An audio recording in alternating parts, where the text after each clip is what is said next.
Mary had a little lamb.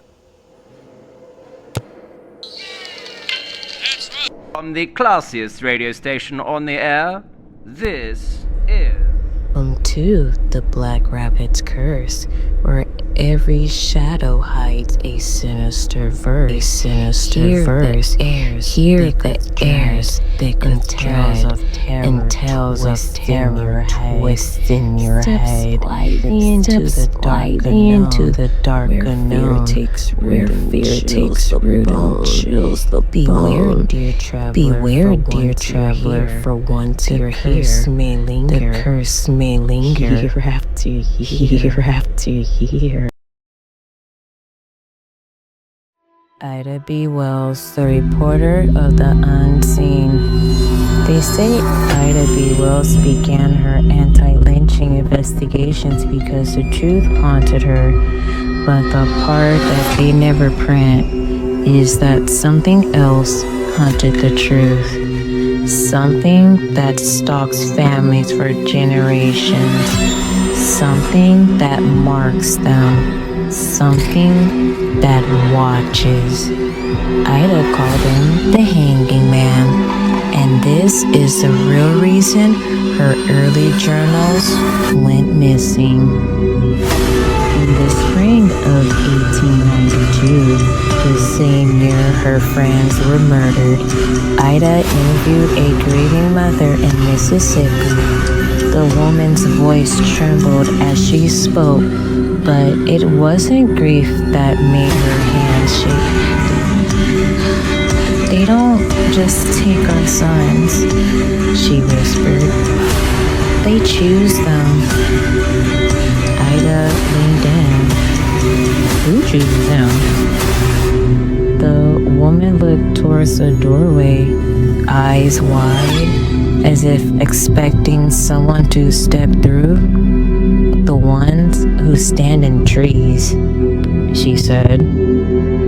"Tall, faceless, wearing a robe like a tie." Ida's pencil froze mid-sentence. The hanging man," the woman said. You can see him right before someone dies." Thunder cracked outside. The lamp flickered. Ida asked for details, but the woman slammed her notebook shut. "If you write his name, he finds you," she warned. "All he needs is to be seen." That night, Ida returned to her boarding room, staring at a blank spot in her notes where the woman's testimony should have been. She lifted her pencil and wrote the name anyway.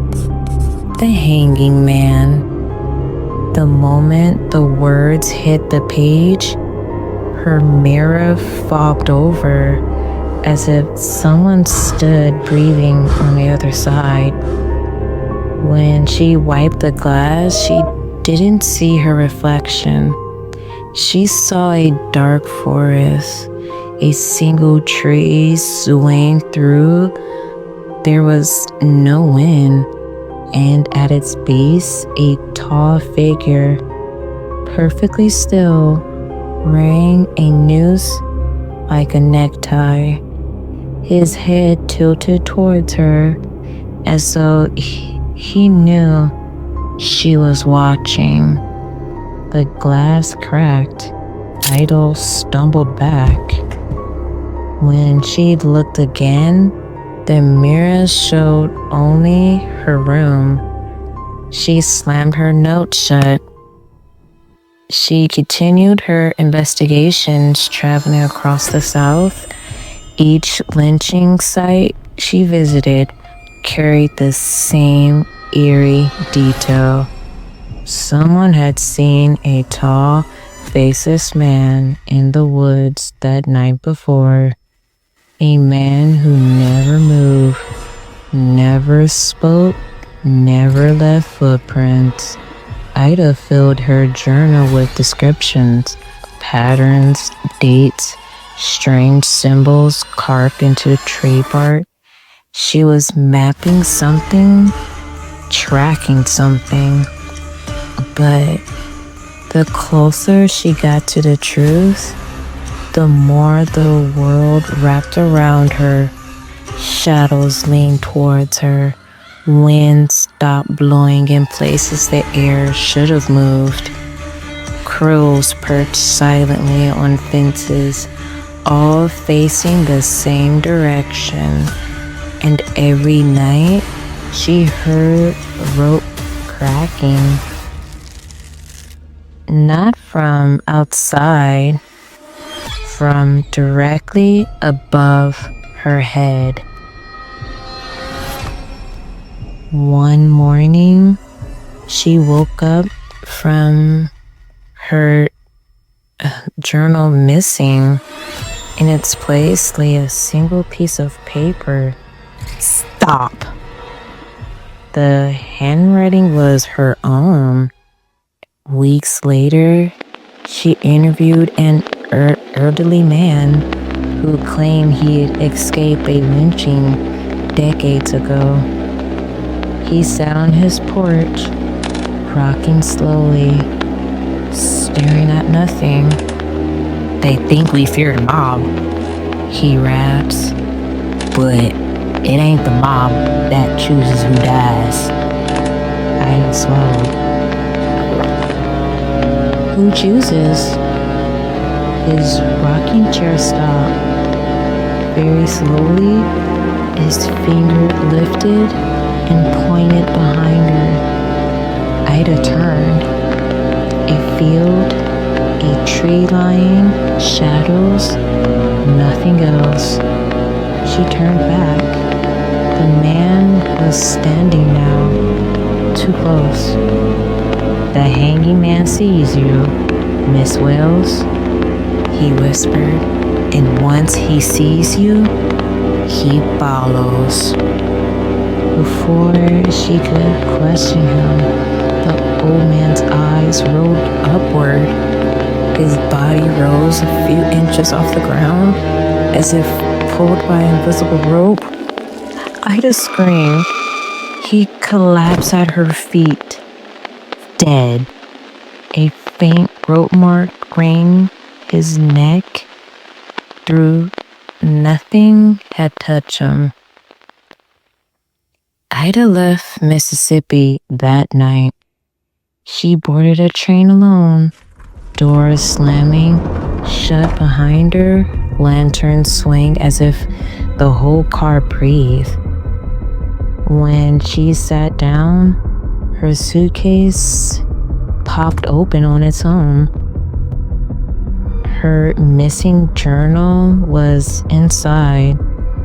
Its pages fluttered, not from wind, from something moving beneath the cover. She reached for it. The pages stopped moving, but on the newest page, one she hadn't written in, were 3 sentences in jagged, unfamiliar handwriting. Turn around. He's on the train. Don't look at his face. Her pulse thundered. The lanterns dim. Floorboards creaked behind her. Slow, dragging footsteps pacing up the aisle. She kept her eyes down. The footsteps stopped beside her seat. A long shadow filled across her lap. Something cold brushed her shoulder, and then a rope creaked above her. Ida shut her eyes tight and whispered the only prayer she remembered. When she finally opened her eyes, the train was empty, but a fresh sentence glowed on the page. You saw him? Now write him. In the weeks that followed, Ida pieced everything together. From the testimonies, the symbols, the strange warnings, the hanging man wasn't a ghost, not a demon, not even a cursed spirit. He was a ritual, a century-old manifestation formed from fear, injustice, generations of racial terror. The more people witnessed violence, the more powerful he became. Those marked by him would see him in reflections, windows, polished shoes, the glass of the carriage lamp, always just standing, always waiting. Ida discovered a ritual to unmask him, hidden among the testimonies.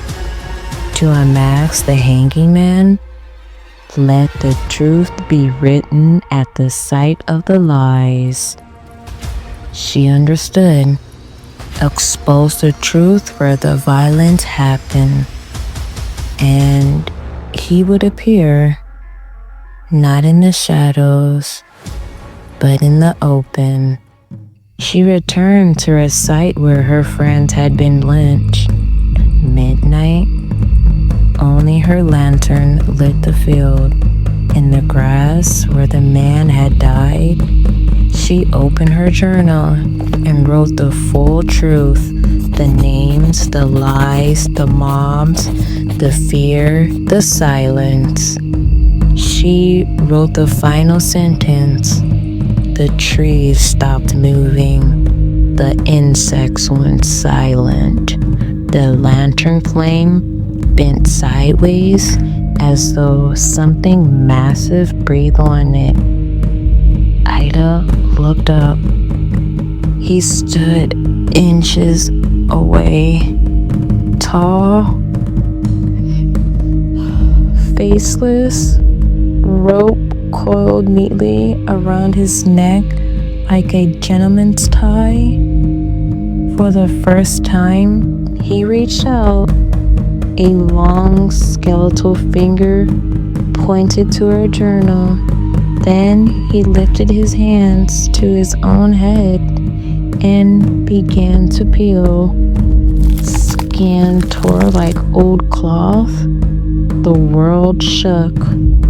Beneath the faceless mask was... Ida screamed.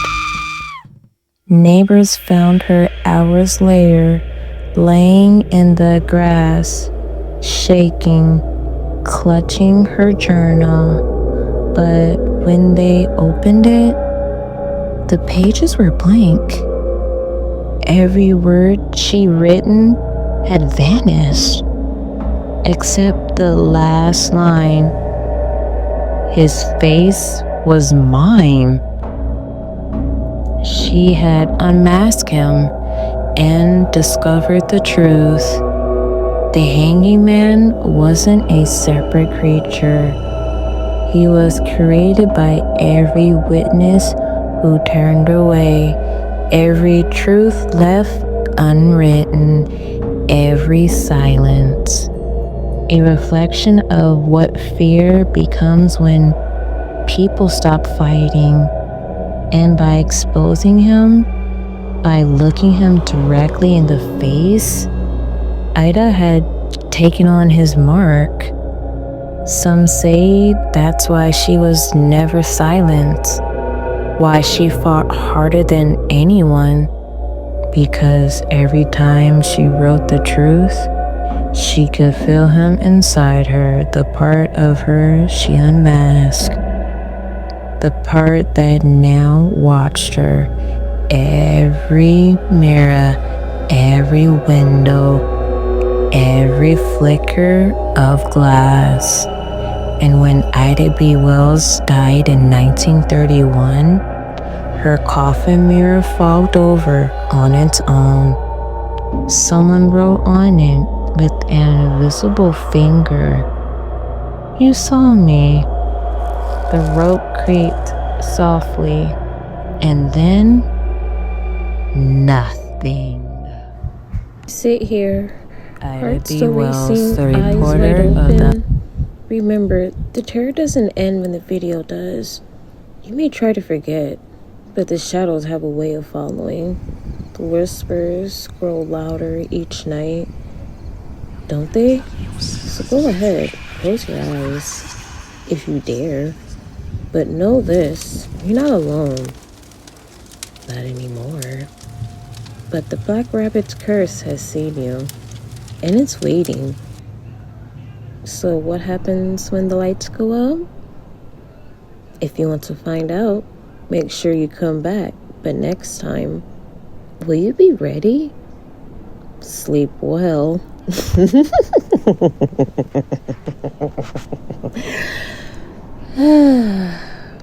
Or don't.